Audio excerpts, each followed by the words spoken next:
और इस सब के बीच आपको सीधे लेकर चलते हैं आम आदमी पार्टी की तरफ से राघव चड्ढा इस वक्त मीडिया के सामने हैं। सुनते हैं क्या कह रहे हैं। एक नई परंपरा मोदी सरकार ने शुरू कर दी है। जो सरकार के खिलाफ बोले उसकी सदस्यता खत्म करो, उसको निलंबित करो, उसको बाहर करो, उस पे एफआईआर करो।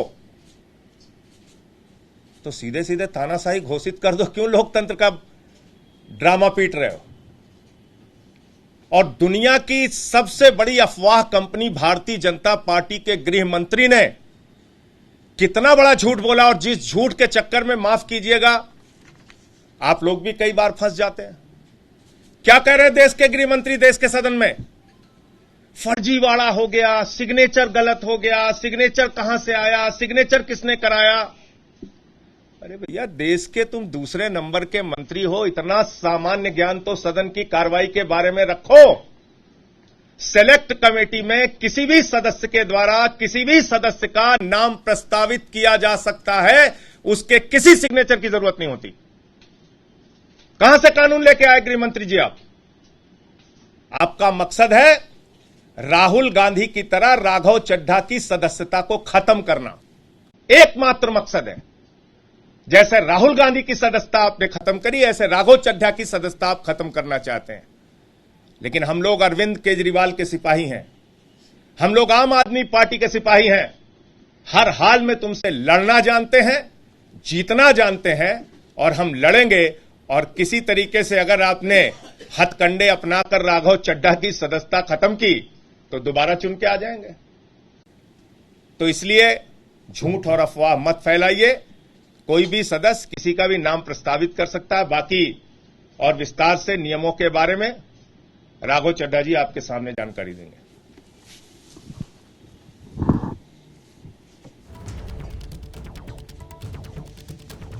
बीजेपी का मूल मंत्र है repeat a lie 1000 times and it becomes the truth.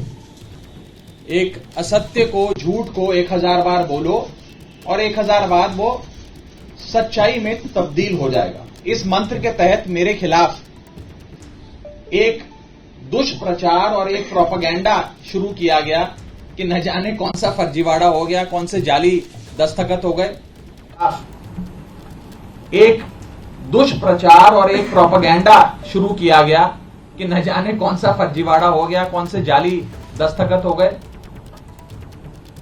और इसी के चलते मुझे आज आपके सामने आना पड़ा दूध का दूध और पानी का पानी करने के लिए।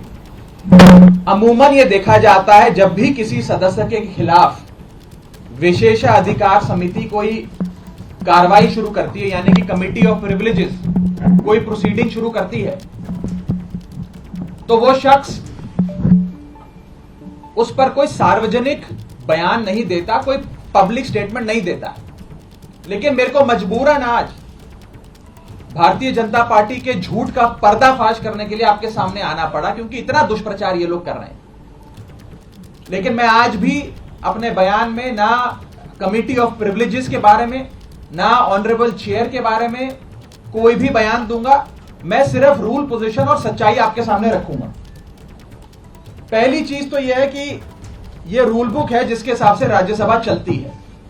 यह रूल बुक, लाल किताब, इसमें लिखा है rules of procedure and conduct of business in the council of states.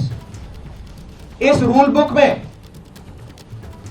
जो लिखा है वो मैं आपको बताना चाहता हूं। यह रूल बुक कहती है कि किसी भी समिति के, सिलेक्ट कमिटी के गठन के लिए आप नाम प्रस्तावित करते हैं, कोई भी सांसद नाम प्रस्तावित कर सकता है, और जिस मेंबर का नाम प्रपोज किया जाता है, प्रस्तावित किया जाता है, उस मेंबर का ना साइन चाहिए, ना उस मेंबर का सिग्नेचर चाहिए, ना उस मेंबर का रिटन कंसेंट चाहिए।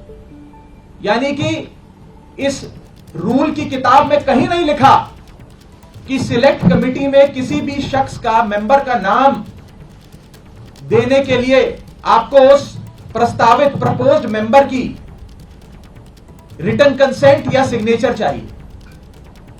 लेकिन एक झूठा प्रचार फैलाया गया कि फर्जीवाड़ा हो गया साइन का। मैं आपको आगे बताना चाहता हूं कि जब भी सिलेक्ट कमिटी के गठन के लिए नाम प्रस्तावित किए जाते हैं तो ना सिग्नेचर लिए जाते हैं, ना सिग्नेचर जमा किए जाते हैं, ना सिग्नेचर की जरूरत होती है। No signatures are required, no signatures are taken and no signatures are submitted. तो जब किसी का हस्ताक्षर लिया ही नहीं, जब कोई हस्ताक्षर जमा किया ही नहीं, तो ये फर्जी साइन का जो एक अफवाह फैलाई जा रही है, ये सरासर गलत, झूठ और बेबुनियाद है। और ये मैं कानून की पोजीशन के हिसाब से बता रहा हूं। और मैं आज इस मंच से बीजेपी के नेताओं को चुनौती देता हूं कि वो कागज लेकर आए मेरे सामने, show me that piece of paper जिसपे ये दस्तखत है। जब कोई दस्तखत है ही नहीं, जब सिग्नेचर होता ही नहीं, तो फर्जी सिग्नेचर की बात कहां से आ गई? मैं चुनौती देता हूं आज बीजेपी को।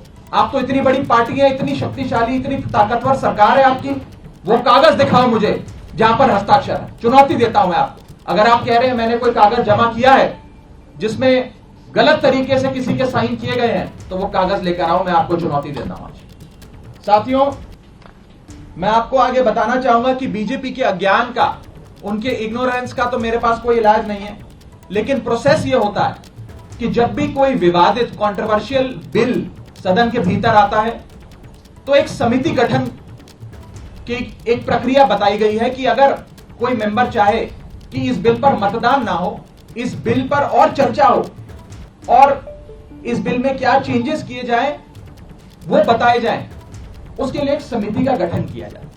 उस समिति में कुछ नाम प्रस्तावित किए जाते हैं और जिस शख्स को उस समिति में नहीं रहना, वो अपना नाम विड्रॉ कर लेता है। ये प्रपोजल है, ये प्रस्ताव है, किसी को जर जबरदस्ती नहीं बिठा दिया। मैं आपको एक बहुत सरल एग्जाम्पल के माध्यम से ये समझाना चाहूंगा और आप सब वो मेरी बात समझ जाए। मान लीजिए कि मेरा जन्मदिन, मैं अपनी जन्मदिन की दावत देता हूं, एक बर्थडे पार्टी आयोजित करता हूं। अपनी बर्थडे पार्टी में मैं 10 लोगों को न्योता देता हूं आने के लिए। 10 में से 8 लोग मेरा न्योता स्वीकार लेते हैं, आ जाते हैं। 2 लोग मेरा न्योता नहीं स्वीकारते, उल्टा मुझे कहते हैं तुम्हारी हिम्मत कैसे हुई हमें न्योता देने की, तुम्हारी हिम्मत कैसे हो गई, मजाल कैसे होगी कि तुमने हमें अपने जन्मदिन का न्योता दे दिया। ये वही बात है, मैंने तो समिति में शामिल करने के लिए न्योता दिया, कोई हस्ताक्षर थोड़ी दिया। लेकिन वो 2 लोग मुझसे खफा हो गए। मैं आपको दूसरे तरीके से समझाने का प्रयास करता हूं। आज इस प्रेस कॉन्फ्रेंस में इतने सारे पत्रकार आए हैं, मैंने अपनी पार्टी को 10 पत्रकारों का नाम प्रस्तावित किया कि इन 10 पत्रकारों को आप आज की प्रेस कॉन्फ्रेंस में बुला लीजिएगा, मैं मीडिया से संवाद करना चाहता हूं। 10 में से 8 पत्रकार आ गए, 2 पत्रकार नहीं आए, और जो 2 पत्रकार नहीं आए वो कहते हैं इनकी हिम्मत कैसे हुई हमें न्योता देने का प्रेस कॉन्फ्रेंस का। 2 पत्रकार नाराज हो गए। ये साफ तौर पे इस समस्या का एक सरल सा एग्जाम्पल है। मैं ये बात रखना चाहता हूं कि जो मेरे खिलाफ कंप्लेंट्स दर्ज हुई, जिस मामले को कमिटी ऑफ प्रिविलेजेस को रेफर करा गया, उसका ये पार्लियामेंट्री बुलेटिन है, सरकारी डॉक्यूमेंट है। मैं आज बहुत सबूत लाया हूं दिखाने के लिए आप सबको, ताकि दूध का दूध और पानी का पानी हो जाए। ये पार्लियामेंट्री बुलेटिन है जिसके तहत मेरे खिलाफ जो कंप्लेंट्स आई उसे विशेषाधिकार समिति को विचार के लिए भेजा गया। इस पूरी पार्लियामेंट्री बुलेटिन में कहीं भी फर्जीवाड़ा, फोर्जरी, फोर्ज्ड साइन, सिग्नेचर, हस्ताक्षर, किसी भी शब्द का प्रयोग नहीं किया गया। सिर्फ इतना बोला गया कि इसकी जांच करके बताइए। अगर कोई फोर्जरी होती, कोई फर्जीवाड़ा होता, सिग्नेचर शब्द का प्रयोग तो कम से कम किया गया होता इस पार्लियामेंट्री बुलेटिन में। यह सरकारी दस्तावेज है राज्यसभा सेक्रेटेरिएट का, इसमें भी कहीं जिक्र नहीं किया गया। इसलिए नहीं किया गया क्योंकि जब साइन है ही नहीं तो साइन आएंगे कहां से। लेकिन भारतीय जनता पार्टी के झूठ का मुकाबला करना आसान नहीं है, इसलिए आज आपके सामने आकर यह बात रखनी पड़ी। और जहां तक विशेषाधिकार समिति का प्रोसीडिंग्स का मामला है, प्रिविलेज कमेटी का मामला है, इस देश के कई बड़े नेताओं के खिलाफ कमिटी ऑफ प्रिविलेजेस ने प्रोसीडिंग्स शुरू करी, कार्रवाइयां करी, जिसमें स्वर्गीय अटल बिहारी वाजपेयी जी हैं, जिसमें स्वर्गीय इंदिरा गांधी जी का नाम आता है, मनमोहन सिंह जी का नाम आता है, मोरारजी देसाई जी का नाम आता है, सुषमा स्वराज जी का नाम आता है, अरुण जेटली जी का नाम आता है। उस श्रेणी के अंदर अगर हमें भी शामिल किया गया तो कोई बात नहीं है, मजबूती से अपना जवाब विशेषाधिकार समिति के सामने, कमेटी ऑफ प्रिविलेजेस के सामने देंगे। मैं शहीद आजम भगत सिंह की धरती से आता हूं और पूरी न्याय की लड़ाई लड़ूंगा और मेरा विश्वास है कि कमेटी ऑफ प्रिविलेजेस अंत में दूध का दूध और पानी का पानी कर न्याय अवश्य करेगी। यह बात थी कि क्या हुआ। अब मैं आपको संक्षेप में बताना चाहता हूं ये हुआ क्यों, ये विवाद कहां से खड़ा हुआ, ये क्यों इतनी अफवाह फैली। ये इसलिए फैली क्योंकि सोमवार दोपहर को सदन के अंदर आम आदमी पार्टी की ओर से मैंने पूरी मजबूती से दिल्ली के अध्यादेश पर अपना वक्तव्य दिया और उसके ठीक 6 घंटे बाद मेरे खिलाफ बीजेपी ने यह आरोप लगाने शुरू कर दिए। इनको दिक्कत यह नहीं है कि मैंने नाम प्रस्तावित करे, इनको प्रॉब्लम यह नहीं है कि मैंने किसी कमेटी के गठन के लिए कुछ एमपीज के नाम दे दिए। इन्हें दिक्कत यह है कि एक 34 साल के युवा ने हमें खड़े होकर ललकारा कैसे, एक युवा ने हमसे मजबूती से सवाल कैसे पूछे और कैसे इस सुपारी जितनी पार्टी, जैसा कि गृह मंत्री जी कहते हैं, इस सुपारी जितनी पार्टी के एक युवा सांसद ने दुनिया की सबसे बड़ी पार्टी के सबसे बड़े नेताओं से देश के सबसे बड़े सदन में खड़े होकर सवाल कैसे पूछे। इन्हें दर्द इस बात का है। हमने अपने वक्तव्य में बीजेपी के पुराने मैनिफेस्टो दिखाकर उनके डबल स्टैंडर्ड्स को एक्सपोज किया, दिल्ली वालों के लिए न्याय मांगा, यहां तक कि लाल कृष्ण आडवाणी जी और स्वर्गीय वाजपेयी जी के लिए न्याय मांगा। यह दर्द शायद बीजेपी को सता रहा है, जिसके चलते आज वो मेरे खिलाफ कंप्लेंट्स कर रहे हैं। ये लोग मेरे पीछे पड़ गए, बीजेपी पूरी तरीके से मेरे पीछे है। मैं आपको बताना चाहूंगा कि इस हफ्ते के ये दूसरा नोटिस कमेटी ऑफ प्रिविलेजेस का मुझे आया। It is the second time कि मुझे किसी विषय में कमेटी ऑफ प्रिविलेजेस ने नोटिस दिया हो एक ही हफ्ते में। शायद ही इतिहास में कभी आज से पहले ऐसा हुआ। और मैं ये बताना चाहता हूं कि आज के समय हर संभव प्रयास किया जा रहा है कि विपक्ष की आवाज को दबाया जाए।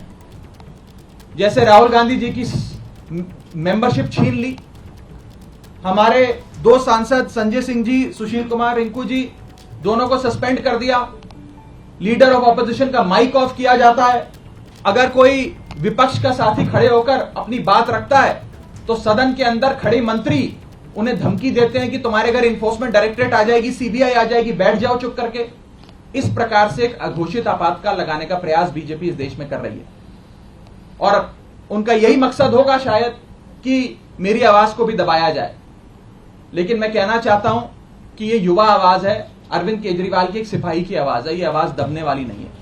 आप कार्रवाइयां मेरे खिलाफ जितनी मर्जी करिए, आरोप जितने मर्जी लगाइए, लेकिन यह आवाज ना दबेगी ना बंद होगी। और अंत में मैं हाथ जोड़कर बस इतनी विनती करना चाहूंगा आप सब मीडिया के साथियों से कि ये जो आप लगातार पिछले 3 दिन से बीजेपी के झांसे में आकर ये चला रहे हैं कि कोई फर्जीवाड़ा हो गया, फोर्ज सिग्नेचर हैं, मेरा आपसे हाथ जोड़कर निवेदन है कि इस प्रकार की झूठी खबरें ना चलाएं।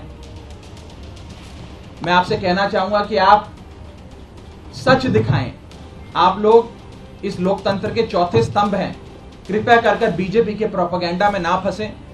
एक छोटे सेक्शन ऑफ मीडिया ने जरूर एक प्रोपेगेंडा चलाने का प्रयास किया और मुझे मजबूरन उनके खिलाफ कानूनी कार्रवाई करनी पड़ेगी, क्योंकि ना रिकॉर्ड्स में, ना कंप्लेंट्स में, ना पार्लियामेंट्री बुलेटिन में कहीं भी फोर्जरी शब्द का प्रयोग किया गया है। तो आम आदमी पार्टी की प्रेस कॉन्फ्रेंस राघव चड्ढा को आप सुन रहे थे, जो कह रहे हैं कि उनके ऊपर जो फर्जीवाड़े और जाली दस्तखत के आरोप लगाए जा रहे हैं, ये सिर्फ और सिर्फ बीजेपी की तरफ से दुष्प्रचार, बीजेपी का प्रोपेगेंडा। आम आदमी पार्टी कह रही है गृह मंत्री ने सदन में झूठ बोला। पत्रकारिता कोई इमोशन नहीं है, ना अपना कोई ज्ञान देना है और ना कोई विचार थोपना है। पत्रकारिता क्या है?